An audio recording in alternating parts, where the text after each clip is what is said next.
صدق الله العلي العظيم وصدق رسوله النبي الكريم ونحن على ذلك من الشاهدين والشاكرين والحمد لله رب العالمين. سبحانك لا علم لنا إلا ما علمتنا إنك أنت العليم الحكيم. اللهم صل على محمد وعلى آل محمد كما صليت على إبراهيم وعلى آل إبراهيم إنك حميد مجيد.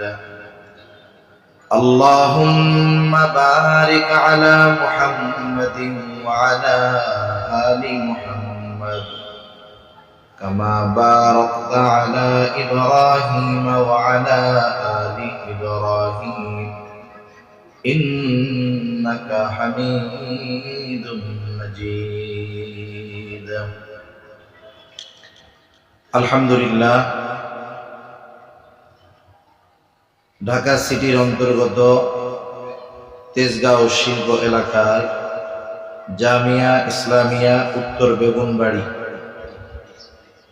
যুগ পূর্তি উপলক্ষে আন্তর্জাতিক ইসলামী মহাসম্মেলন। আজকের এই ইসলামী মহাসম্মেলনের সম্মানিত শ্রদ্ধেয় সভাপতি, প্রধান অতিথি, বিশেষ অতিথি বৃন্দ সহ সম্মানিত শ্রদ্ধেয় উলামায়ে কেরাম, সামনে উপস্থিত মুরব্বিয়ানে কেরাম, সমবয়সী যুবক বন্ধু, স্নেহের ছোট ভাই, মাইকের আওয়াজ যত দূরে যায় নিজ নিজ স্থানে অবস্থানরত সম্মানিতা শ্রদ্ধেয় মা ও বোন, দয়াময় আল্লাহ রাব্বুল আলামিনের দরবারে অগণিত শুকর যে মহান মালিক হায়াতে বরকত দিয়ে সুস্থ রেখে হাজারো মানুষের মধ্য থেকে যাচাই বাছাই করে হাদিসের ভাষায় এই জান্নাতের বাগানে আসার বসার, কিছু দিনই কথা বলবার এবং শ্রবণ করবার সুযোগ যে মহান মানিব দান করেছেন, সে মহান মানিবকে খুশি করার জন্য মহাব্বতের সাথে জবান খুলে অন্তর থেকে আমরা একবার কালিমাতুশ শুকর পাঠ করি, আলহামদুলিল্লাহ। অগণিত দুরূদ ও সালাম সাইয়্যিদুল আম্বিয়া, আশরাফুল আম্বিয়া, খাতামুল আম্বিয়া, ইমামুল মুরসালিন, রাহমাতুল লিল আলামিন মুহাম্মাদুর রাসূলুল্লাহ সাল্লাল্লাহু আলাইহি ওয়াসাল্লামের উপর। আমি আপনাদের খেদমতে পবিত্র কোরআনুল কারীমের একটা আয়াত ও রাসূল আকরাম সাল্লাল্লাহু আলাইহি ওয়াসাল্লামের অগণিত হাদিস থেকে একটা হাদিস পাঠ করেছি। আল্লাহ তাআলার কাছে তৌফিক চাই, আল্লাহ তাআলা কিছু কথা অল্প সময়ের মধ্যে আমাকে বলার সুযোগ করে দেন, যে কথাগুলো আমাদের সবার দুনিয়া এবং আখিরাতের জন্য কল্যাণকর হয়। সকলের জবান খুলে বলি আমিন।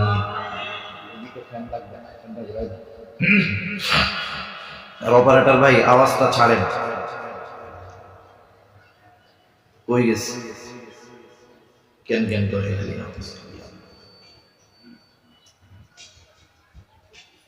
সম্মানিত উপস্থিতি, আপনাদের খেদমতে যে আয়াতখানা তিলাওয়াত করেছি, আল্লাহ সুবহানাহু ওয়া তাআলা উক্ত আয়াতের মধ্যে আমাদেরকে দুইটা উপদেশ দিয়েছেন। কয়টা উপদেশ? দুটো উপদেশ।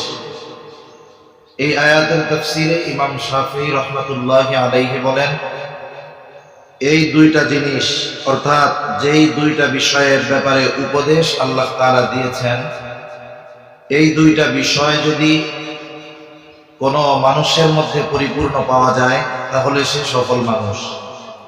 যেই সমাজের মধ্যে পাওয়া যায় ওই সমাজের মানুষ সৌভাগ্যবান মানুষ।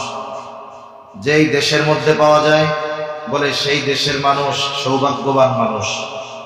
তাহলে যেই দুইটা গুণ অর্জন করলে ব্যক্তি, সমাজ, রাষ্ট্রের চেহারা পরিবর্তন হয়ে যায়, ভাগ্য পরিবর্তন হয়ে যায়, বলেন তো এই দুইটা গুণ যদি আমরা সকলে অর্জন না করতে পারি তাহলে আমাদের সমাজের, আমাদের রাষ্ট্রের ভাগ্য পরিবর্তন হবে না। তা আল্লাহ তাআলা এই আয়াতের মধ্যে কি বলেছেন? আয়াতটা বলার আগে, কথা শুরু করার আগে একটা শানে নুজুল, এই আয়াত নাজিল হওয়ার কারণটা সংক্ষিপ্ত সারে যদি আমরা জানি, পরবর্তী কথা বুঝতে সহজ হবে ইনশাআল্লাহ। উসমান ইবনে তালহা, তার কাছে কাবা শরীফের চাবি ছিল। ভাই আওয়াজটা রিভার্ব দিয়ে ছাড়ে, আওয়াজটা কেন কেন না করে টুইট কমান, সুন্দর আওয়াজ জানি কানে আস, এইভাবে করে। উসমান ইবনে তালহার কাছে জাহেলিয়াতের সময় বাইতুল্লাহর চাবি ছিল। রাসূলুল্লাহ সাল্লাল্লাহু আলাইহি ওয়াসাল্লাম হিজরতের পূর্বে একবার উসমান ইবনে তালহার কাছে এই চাবি চাইলেন। সপ্তাহে 2 দিন দরজা খোলা হতো, মানুষজন ভেতরে যাইতো, ইবাদত করত। রাসূলুল্লাহ সাল্লাল্লাহু আলাইহি ওয়াসাল্লাম উসমান ইবনে তালহার কাছে যখন চাবি চেয়েছেন, সে দেয় নাই। হযরত আলী রাদিয়াল্লাহু তাআলা আনহু সাথে ছিলেন। উসমান ইবনে তালহার কাছ থেকে চাবি কেড়ে নিয়ে বাইতুল্লাহর দরজা খুলে দিলেন। নবীজি ভেতরে ঢুকলেন, ইবাদত করলেন, এরপরে বের হয়ে গেলেন। এই সময় নবীজি উসমান ইবনে তালহাকে উদ্দেশ্য করে বলতেছিল, উসমান ইবনে তালহা তখনও তো কাফের, ঈমান আনে নাই। বলতেছে, তালহা, আজকে আমি চাবি চাইলাম, তুমি আমাকে এই চাবিটা দিলা না, কিন্তু এমন একটা সময় আসবে যখন এই চাবি আমার নিয়ন্ত্রণে থাকবে, তখন আমি যাকে খুশি তাকে এই চাবি বহনের দায়িত্ব দিতে পারব। উসমান ইবনে তালহা বলেন যে ওই সময় হিজরতের আগে যখন এই কথাটা মুহাম্মদ সাল্লাল্লাহু আলাইহি ওয়াসাল্লাম বলেছে, কথাটা আমার হৃদয় পর্যন্ত পৌঁছে গেছে, যে উনি যেহেতু এই কথা বলেছেন, এটা বাস্তবে পরিণত হবে, কোনো সন্দেহ নেই। যদিও ওই সময় পর্যন্ত পরিবেশ যা মনে হচ্ছিল এটা অসম্ভব, কিন্তু যেহেতু মুহাম্মদ বলছে, এখন অসম্ভব মনে হলেও এটা একটা সময় বাস্তব হবে, এটা আমার দিলের মধ্যে গেঁথে গিয়েছে। মক্কা বিজয় হলো, স্বাভাবিকভাবে বাইতুল্লাহর চাবি নবীজির হাতে চলে আসলো। উসমান ইবনে তালহাও ঈমান এনে ফেলছে। তখন আব্বাস রাদিয়াল্লাহু তাআলা আনহু নবীজির কাছে বলছেন যে এই কাবা ঘরের চাবি বহনের দায়িত্ব আমাদের কাছেই থাক, আমাকে দিয়া দেন। কিন্তু আল্লাহ সুবহানাহু ওয়া তাআলা নবীজিকে ওহীর মাধ্যমে নির্দেশ দিয়ে দিলেন, না, ওই সময় তো উসমান ইবনে তালহা বেঈমান ছিল, এখন তো ঈমানদার, আপনি এই চাবি বহনের দায়িত্ব উসমান ইবনে তালহার হাতেই প্রদান করে দেন।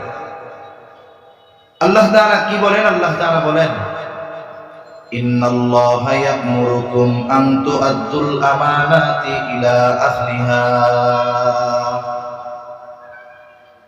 ওয়া ইযা হাকামতুম বাইনান নাসি আন তাহকুমু বিল আদল। আল্লাহ রাব্বুল আলামিন বলেন, নিশ্চয়ই আল্লাহ তোমাদেরকে আদেশ দিচ্ছেন। ইন্নাল্লাহা ইয়া'মুরুকুম, কি আদেশ? বলে, আন তু'আদ্দুল আমানাতি ইলা আহলিহা, যে আমানত তার হকদারের কাছে ফিরিয়ে দাও। ভাই আওয়াজটা একটু ছাড়েন, আওয়াজটা টনটন করেন, বেশ তোমার আওয়াজ ছাড়েন পুরো। আল্লাহ রাব্বুল আলামিন বলেন যে আমানত তার হকদারের কাছে ফিরিয়ে দাও। কোরআনুল কারীম হলো এমন এক কিতাব, আল্লাহ তাআলা যখন কোরআন নাযিল করেন, যদি কোনো শব্দ আগে থাকে পরে থাকে, শুধু ওই শব্দের শাব্দিক অর্থই থাকে এমনটা নয়, বরং ওই শব্দ আগে পিছে আসার পেছনেও কারণ আছে। আবার কোথাও কোথাও আল্লাহ তাআলা এক বচন, দ্বিবচন, বহু বচন ব্যবহার করেন। এইটা এক বচন, দ্বিবচন, বহু বচন হওয়ার পেছনেও কারণ আছে। সাধারণত আমরা অনেক সময় মনে করি আমানত বিষয়টা হলো মানুষের সম্পদ আমার আপনার কাছে রাখলো, আর এই সম্পদ যথা সময়ে ফিরিয়ে দেওয়া, এটাই মনে হয় বড় আমানতদারিতা। কিন্তু আল্লাহ রাব্বুল আলামিন এই আয়াতের মধ্যে আমানত শব্দটিকে বহুবচন হিসাবে এনেছেন। তার মানে মুফাসসিরিনে কেরাম বলেন, আমানত একটি বিষয়ের সাথে সম্পৃক্ত বিষয় নয়, বরং আমানতদারিতার অনেকগুলো দিক রয়েছে। এই আয়াতে মূলত আল্লাহ তাআলা দায়িত্বকেও আমানত হিসাবে অভিহিত করেছেন। দায়িত্ব আমানতের অংশ। আর রাসূল সাল্লাল্লাহু আলাইহি ওয়াসাল্লাম সর্বক্ষেত্রে ঈমানদারদেরকে আমানতদার হওয়ার ব্যাপারে উদ্বুদ্ধ করেছেন। রাসূলুল্লাহ সাল্লাল্লাহু আলাইহি ওয়াসাল্লাম বলেন, লা ঈমানা লিমান লা আমানাতা লাহ। নবীজি বলেন, যার মধ্যে আমানতদারিতা নাই তার ঈমান নাই। কারণ আমানতহীনতা এটা মুমিনের কর্ম হতে পারে না। আমানতের খেয়ানত এটা কোনো মুমিনের কর্ম হতে পারে না। সেই জন্য যে খেয়ানতকারী সে প্রকৃত মুমিন নয়। আর মুনাফিক হলো, তার আলামত হলো খেয়ানত করা। এই জন্য রাসূল আকরাম সাল্লাল্লাহু আলাইহি ওয়াসাল্লাম মুনাফিকের আলামতগুলো আমাদেরকে জানিয়ে দিয়ে বলেন, যতগুলো আলামত মুনাফিকের, এর মধ্যে অন্যতম হলো ইদা তুমিনা খানা। মুনাফিকের কাছে আমানত রাখলে মুনাফিক আমানতের খেয়ানত করে। আর মুমিন জীবন দিয়ে হলেও আমানতের হেফাজত করে। আমরা এমন এক আমানতদার নবীর উম্মত। কাফেররা যখন সম্মিলিতভাবে সিদ্ধান্ত নিল মুহাম্মদকে আর ছেড়ে দেওয়া হবে না, প্রত্যেক গোত্র থেকে একজন নিযুক্ত করা হলো যে সম্মিলিতভাবে আক্রমণ চালিয়ে মুহাম্মদকে হত্যা করা হবে। আল্লাহ তাআলা এর অনেক আগে থেকে আমার আপনার নবীকে খবর দিয়ে রাখছেন, আপনি প্রস্তুত থাকেন, অচিরেই আপনার মদিনার সফর শুরু হবে। নবীজি হিজরতের জন্য প্রস্তুত, কিন্তু নির্দিষ্ট তারিখ নবীজির জানা নাই। কাফেররা যেই দিন সিদ্ধান্ত নিল আজ রাতটাই হবে মুহাম্মাদের জীবনের শেষ রাত, আর আল্লাহ তাআলা জানিয়ে দিলেন, পয়গম্বর আজকে রাতটাই আপনার হবে সফর শুরুর রাত। রাসূল আকরাম সাল্লাল্লাহু আলাইহি ওয়াসাল্লাম সফর শুরু করবেন নিজের ঘরে হযরত আলী রাদিয়াল্লাহু তাআলা আনহুকে শোয়ায় রেখে গেছেন। কেন রেখে গেছেন?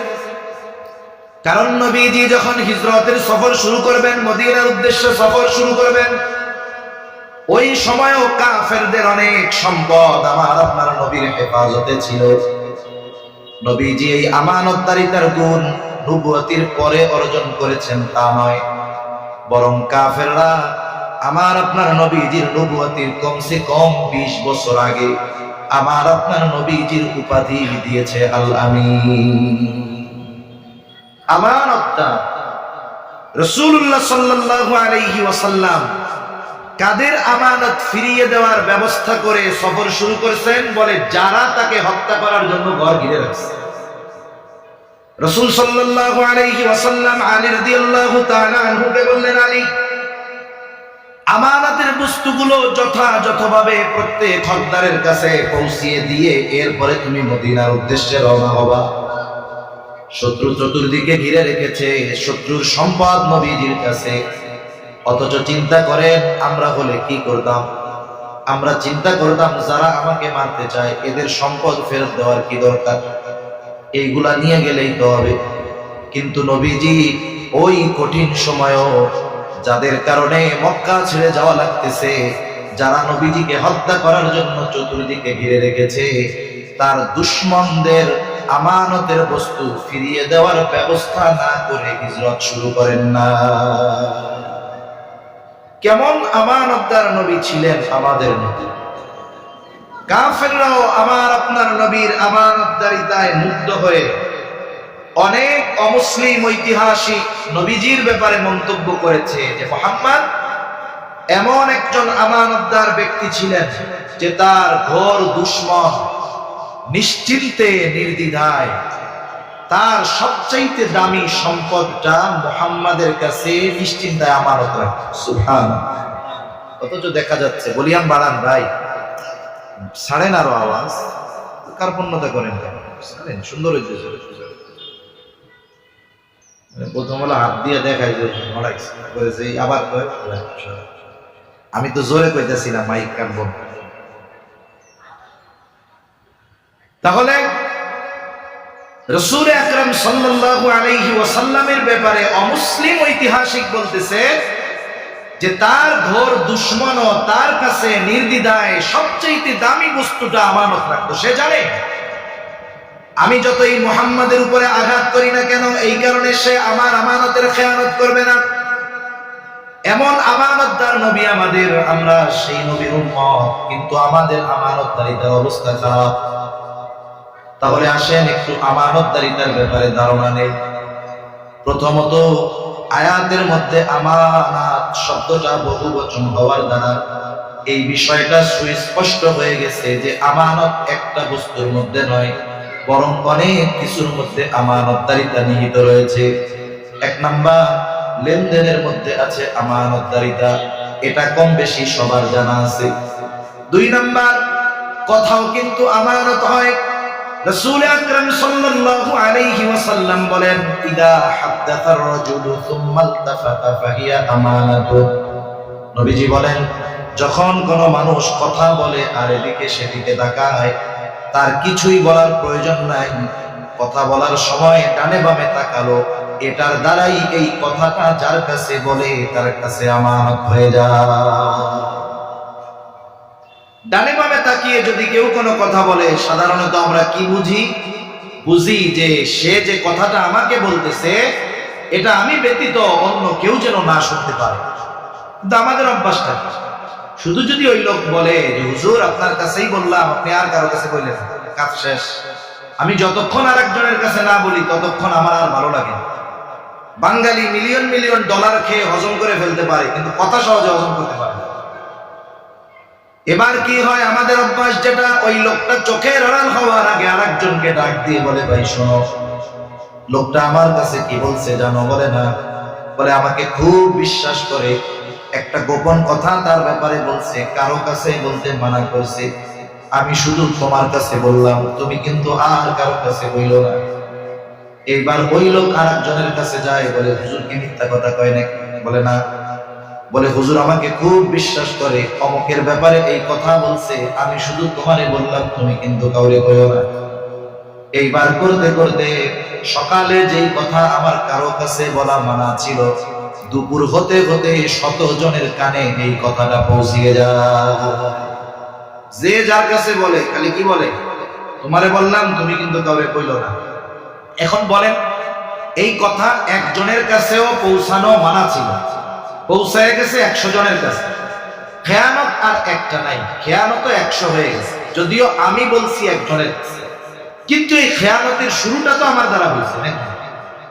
এজন্য হাদিসের মধ্যে আসছে, নবীজি সাল্লাল্লাহু আলাইহি ওয়াসাল্লাম বলেন, যখন কারো দ্বারা কোনো ভালো কাজের সূচনা হয়, ওই ভালো কাজের উপরে যতজন আমল করে, সূচনাকারীর আমলনামায় সকলের সওয়াবের সমপরিমাণ সওয়াব যোগ হয়ে যায়। আবার যখন কারো দ্বারা মন্দ কাজের সূচনা হয়, ওই মন্দ কাজ যতজন করে সকলের অন্যায় পরিমাণ, পাপ পরিমাণ যত হয়, সব ওই প্রথম যে করেছে তার আমলনামায় যোগ হয়ে যায়। এই জন্য নবীজি বলেন, আদম আলাইহিস সালামের হত্যাকারী যেই সন্তান, অন্যায়ভাবে পৃথিবীতে সর্বপ্রথম হত্যাকাণ্ড তার মাধ্যমে সংগঠিত হয়েছে, ওর পর থেকে নিয়ে কিয়ামত পর্যন্ত অন্যায়ভাবে যত হত্যাকাণ্ড সংগঠিত হবে, সব হত্যাকাণ্ডের সমপরিমাণ পাপ আদম আলাইহিস সালামের হত্যাকারী সন্তানের আমলনামায় যোগ হয়ে যায়। এজন্য কথাও আমানত হয়, কারণ অনেক কথা আছে, ওই কথাগুলো মানুষ আমার আপনার কাছে বলে, কথার কথা, ছেলে মেয়ে কথা শুনে না, মাদকাসক্ত, ওয়াইফ ভালো না, ক্যারেক্টার ভালো না, এই গোপন কথাগুলো অনেক সময় মানুষ আমার আপনার কাছে বা যাকে সে বিশ্বাস করে তার কাছে এসে বলে। তার কাছে এসে বলে, চিন্তা করে আমার এই কথাটা কেউ জানবে না, কারণ কষ্টের কথা যদি আরেকজনের কাছে বলা যায়, দিলটা একটু হালকা হয়। এই কথা যদি মানুষের কাছে মাইক লাগিয়ে বলে, তাহলে সে লজ্জায় রাস্তায় বের হতে পারবে। এখন আমি আপনি যদি তার এই কথাগুলো সমাজের মানুষের কাছে প্রকাশ করে দেই, এই যে তার দোষ ত্রুটি অথবা তাকে যে লজ্জা দিলাম, এটা কি ঠিক হইল? ঠিক হইল। এই ধরনের বিষয়গুলো গোপন রাখা দরকার। যদি আমি তার দোষ ত্রুটি মানুষের কাছে বলে দেই, লজ্জা দেই, কষ্ট দেই, কি হবে? বলে আমি আপনি যদি অন্দর মহলেও যদি লুকিয়ে থাকি, ওই জায়গায় হলেও আল্লাহ তাআলা আমাকে আপনাকে অপমান করে ছাড়বে। এই জন্য যে কথাগুলো গোপন রাখার মতো এগুলো গোপন রাখা। 3 নাম্বার দায়িত্ব আমানত হয়। এই আয়াতে মূলত দায়িত্বকে উদ্দেশ্য করা হয়েছে। চাবি প্রদান মূল বিষয় নয়, মূল বিষয়টা হলো দায়িত্ব প্রদান করা। সেই জন্য দায়িত্বটাও কিন্তু আমানত। এখন তো এমন এক জামানা, মানুষ দায়িত্ব নেওয়ার জন্য প্রতিযোগিতা করে, দায়িত্ব নেওয়ার জন্য পারলে প্রতিপক্ষকে হত্যা করে ফেলে, দায়িত্ব নেওয়ার জন্য কোটি কোটি টাকা ঘুষ দেয়, দায়িত্ব নেওয়ার জন্য নিজের শক্তি প্রয়োগ করে। কিন্তু একটা জামানা ছিল মানুষকে জোর করে দায়িত্ব চাপায়া দেওয়া যাইত না, কারণ ওই সময়ের মানুষগুলো দায়িত্বকে বড় আমানত মনে করত। ইমাম আযম আবু হানিফা রাহমাতুল্লাহি আলাইহি খলিফা মনসুর ইমাম আবু হানিফাকে প্রস্তাব দিয়েছে, প্রধান বিচারকের চেয়ার খালি, আপনি এই দায়িত্ব গ্রহণ করেন।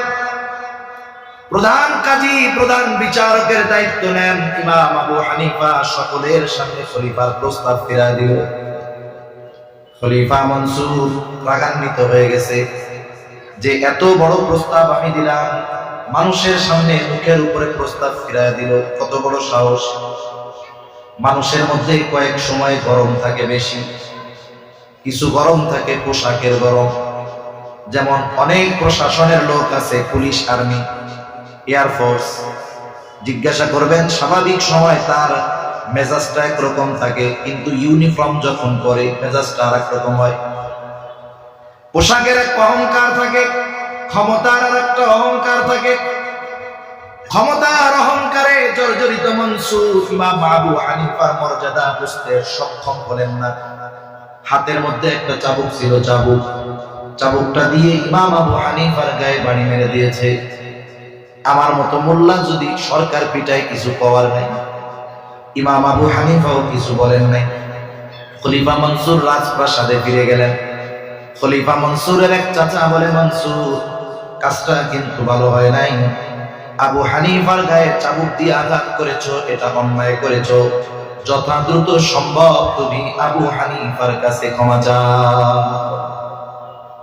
রাগের মাথায় মানুষ অনেক কিছু করতে পারে, কিন্তু যখন রাগ না থাকে, ওই কাজ যে করছে এটা ভাবতেই সে লজ্জা পায়। যেমন 20 বছরের সংসার, একদিন একটু দ্বন্দ্ব লাগছে সামান্য বিষয় নিয়ে, তর্কাতর্কি হয়েছে, দেখা যায় মুহূর্তের ভিতরে 3 সন্তানের মাকে 14 গোষ্ঠী শুদ্ধ তালাক দিয়া হয়ে যায়। আছে না নাই? তালাক যেই দেয়, শয়তানের এক মিশন শেষ। এরপরে মোহাব্বতের খাজানা নিয়ে শয়তান হাজির। এখন এমন ভাব যে দুইজনকে ছাড়া আর বাঁচতে পারবে না। চলে আসছে মাদ্রাসার মধ্যে, হুজুর সর্বনাশ, কি হয়েছে? কয় আমি তো এই কাজ করে ফেলছি। কেমনে করছি? রাগের মাথায় করছি। কেউ কি এই কাজ আনন্দে করে নাকি? রাগের মাথায় তো করে। এজন্য জীবনের একটা মূলনীতি হওয়া দরকার যে রাগান্বিত অবস্থায় কোনো সিদ্ধান্ত নেওয়া যাবে না। রাগ আসলে কি করতে হবে? ইসলাম আমাদেরকে যেই নির্দেশনা দেয়, দাঁড়ানো থাকলে বসে পড়তে হবে, বসে আছেন শুয়ে পড়েন, ওযু করেন, নামাজে দাঁড়িয়ে যান, দেখা যাবে মুহূর্তের ভিতরে রাগ কমে যাবে। রাগান্বিত অবস্থার সিদ্ধান্ত হয়তো বাকি হায়াত পস্তানোর কারণ হয়ে যেতে পারে। খলিফা মনসুর চাবুক দিয়ে আঘাত করেছে রাগান্বিত অবস্থায়, কিন্তু এখন গিয়ে তার কাছে সশরীরে মাপ চাবে, তার লজ্জা লাগতেছে। চিন্তা করেছে আমার সবচেয়ে বিশ্বস্ত মানুষটাকে পাঠায় দেই। বলছে যাও ইমাম আবু হানিফার কাছে গিয়ে আমার পক্ষ থেকে মাপ চাইবা, বলবা খলিফা লজ্জিত ক্ষমা চেয়েছে। সাথে 1 তোলা স্বর্ণ মুদ্রা দিয়ে দিল যে এটা আমার পক্ষ থেকে ইমাম আবু হানিফাকে হাদিয়া দিবা, আর বলবা আপনি যদি এই হাদিয়া গ্রহণ করেন তাহলে খলিফা সুনিশ্চিত হবে যে আপনি তাকে মাফ করে দিয়েছে। লোকটা গেছে 1 তোলা স্বর্ণ মুদ্রা নিয়ে মাপ চাইতে, সাথে সাথে ইমাম আবু হানিফা মাফ করে দিচ্ছে। এইবার এই স্বর্ণ মুদ্রার থলে দিয়ে বলে এইটা খলিফা আপনাকে হাদিয়া দিছে, এটা যদি আপনি গ্রহণ করেন তাহলে উনি সুনিশ্চিত আপনি মাফ করেছেন। ইমাম আবু হানিফা বলে মাফ করেছি, এটা লাগবে না। লোকটা পিড়াপিড়ি করতেছে বেশি, বলে আপনি রাখেন, প্রয়োজনে আপনি এটা অন্যদের সদকা করে দিলেন। ইমাম আবু হানিফা বলে শোনো, আমি তোমার কাছ থেকে এটা রাখবার উপর নিজের জন্য ব্যয় করলাম নাকি অন্যদের দিয়ে দিলাম সেটা বিষয় নয়, বরং তোমার খলিফা জানবে ইমাম আবু হানিফা আমার দেওয়া হাদিয়া গ্রহণ করেছে, এটা নেওয়া যাবে না। আরো পিড়াপিড়ি যখন করে, বলে তোমার খলিফা যে আমারে হাদিয়া দিল, এত সম্পদ পাইলো কোথায়, এত সম্পদ পেল কোথায়? বলে উনি পাবে কোথায়, রাষ্ট্রীয় কোষাগার থেকে দিছে। বলেন তো, রাষ্ট্রীয় যেই সম্পদ, এটা কি রাষ্ট্রপ্রধানের নিজের সম্পদ? বরং জনগণ তাকে ওই সম্পদের যথাযথ হেফাজতের জন্য নিযুক্ত দিয়েছে, ঠিক কিনা বলেন? এবং এই কারণে প্রতি মাসে তাদের একটা ভাতা দেওয়া হয়। বাংলাদেশের যারা আছে, প্রেসিডেন্ট থেকে নিয়ে শুরু করে মেম্বার পর্যন্ত, এদের একটা নির্ধারিত ভাতা আছে না নাই? এই ভাতার বাইরে ব্যক্তিগত কাজে, জনগণের জন্য না, ব্যক্তিগত কাজে এই যে হাদিয়া দিচ্ছে, এটা নিজে ব্যক্তিগত কাজের জন্য দিচ্ছে। ব্যক্তিগত কাজে একটা টাকা ব্যবহারের অনুমতি ইসলাম তাদেরকে দেয় না। ওইখান থেকে সে গ্রহণ করতে পারবে এতটুকু, যতটুকু সে তার জন্য ভাতা নির্ধারণ করা হচ্ছে। এইবার ইমাম আবু হানিফা একটু শক্ত কথা বললেন, যাও এটা তো ফেরত দিবা, সাথে সাথে খলিফাকে বলবা তার জন্য যেই নির্ধারিত ভাতা, এর চাইতে একটা টাকা বেশি নিজের ব্যক্তিগত কাজে ব্যবহার করার সুযোগ নেই। তাহলে কি হবে? বলে দায়িত্বের খেয়ানত হবে, মানুষের হক নষ্ট করা হবে। এইবার লোকটা চলে গেছে সুন্দর মতো খলিফার কাছে। কিছু মানুষ আছে তিলকে কথার মাধ্যমে তাল বানায় ফেলতে পারে, মানে ছোট কথা এমন ভাবে সুন্দর মিথ্যার প্রলেপ দিয়ে বলে, মনে হয় এই কথা মিথ্যা হইলেও শুনতে ভালো লাগে। ঢাকার মানুষ সেটা আমরা আরো ভালো জানি। আমরা যখন আগে মাদ্রাসায় পড়তাম, আমাদের স্বপ্নের জায়গা ছিল গুলিস্তান, মানে সব কিছু পাওয়া যায় কম দামে। তা গুলিস্তানে হকাররা ওষুধ দিয়েছে, 20 টাকায় সব রোগ সেরা যাবে। একটা গাছরা নিতে হবে, গাছের মূল, বলে সব রোগ সেরা যাবে, ডায়াবেটিস, ক্যান্সার, হার্ট, উচ্চ রক্তচাপ সব সেরা যাবে।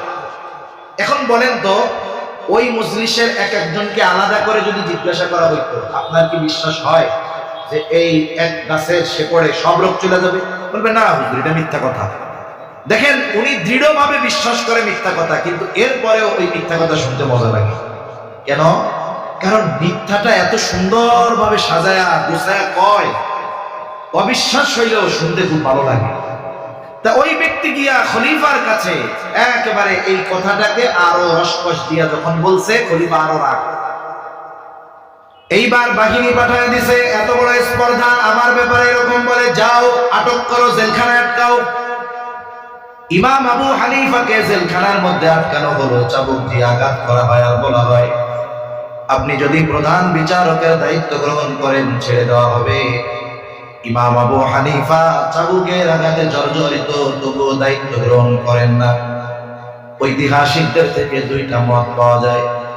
যখন ইমাম আবু হানিফা তার কথার উপরে অটল অবিচল, খাবারের সাথে বিষ প্রয়োগ করে ইমাম আবু হানিফা রহমাতুল্লাহি আলাইহিকে শহীদ করে দেওয়া হলো। আর এক বর্ণনায় আসছে, যখন তিনি প্রচন্ড অসুস্থ হয়ে গেলেন, ওনাকে ছেড়ে দেওয়া হলো, তবে ওনাকে গৃহবন্দী, নজরবন্দী করে ফেলা হলো। ওই সময় ছাত্ররা জিজ্ঞাসা করে, উস্তাদ, যেই কারণে আপনার উপরে এত জুলুম, এত অত্যাচার, সেই দায়িত্ব নেওয়ার জন্য যত রকমের যোগ্যতা দরকার সব আপনার মধ্যে থাকার পরেও কেন আপনি এই দায়িত্ব গ্রহণ করলেন না?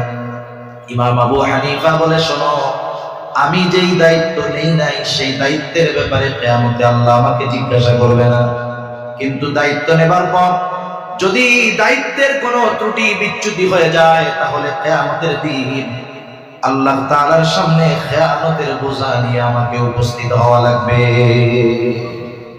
কারণ হাদিসের মধ্যে এসেছে, নবীজি বলেন, তোমাদের কাউকে যখন কোনো সরকারি রাষ্ট্রীয় দায়িত্ব দেওয়া হয়, নবীজি বলেন, কেউ যদি ওই দায়িত্বের সুদ পরিমাণ খেয়ানত করে, সুদ পরিমাণ, নবীজি বলেন কিয়ামতের দিন ওই ব্যক্তি খেয়ানতের বোঝা নিয়ে আল্লাহর সামনে হাজির হবে। এবার বেশি দূরে যাওয়ার দরকার নাই। আমার আপনার আশেপাশে দায়িত্বশীল নিজের দিকেও যদি তাকাই তাহলে দেখতে পারবো যে এই দুনিয়ায় দায়িত্বশীল যারা আছে অধিকাংশ মানুষ ইচ্ছায় হোক আর অনিচ্ছায় হোক খেয়ানতের বোঝা নিয়ে কিয়ামতের দিন ওঠার ব্যবস্থা হয়ে গেছে। ঠিক কিনা বলে? আবার দায়িত্ব যত বড় খেয়ানতের পরিধি তত বড় হবে। এই জন্য দায়িত্বটা আমানত, সরকারি দায়িত্ব হোক আর বেসরকারি দায়িত্ব হোক, যে কোনো দায়িত্ব আমানত। সাথে সাথে সময়টাও আমানত। যখন কেউ চুক্তিবদ্ধ হয়েছে 8টা থেকে বিকাল 4টা কোম্পানির চাকরি করবে, 1 ঘন্টা বিরতি নামাজ এবং লাঞ্চের জন্য, এই 7 ঘন্টা সময় তার কাছে আমানত।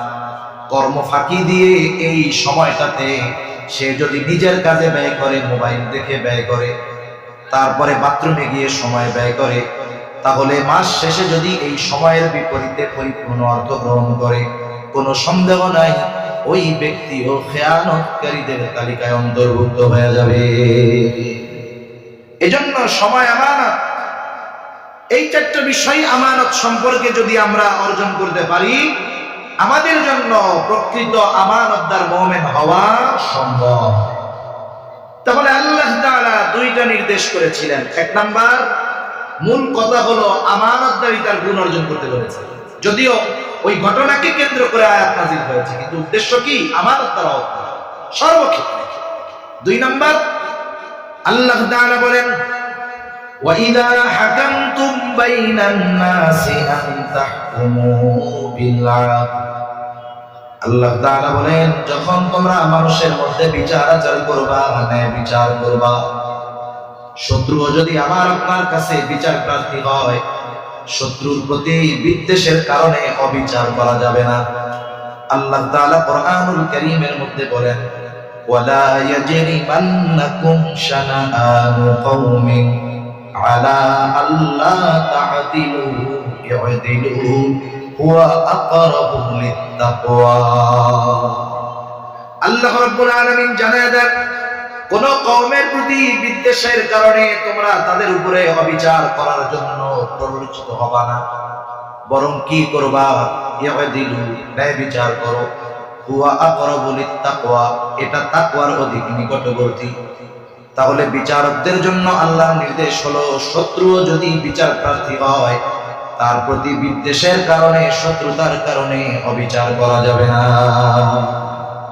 কিন্তু আফসোস, এই ন্যায় বিচার গোটা পৃথিবীতে খুঁজে পাওয়া কঠিন। যদি ন্যায় বিচার থাকতো তাহলে এই পৃথিবীতে মাজলুম থাকতো না।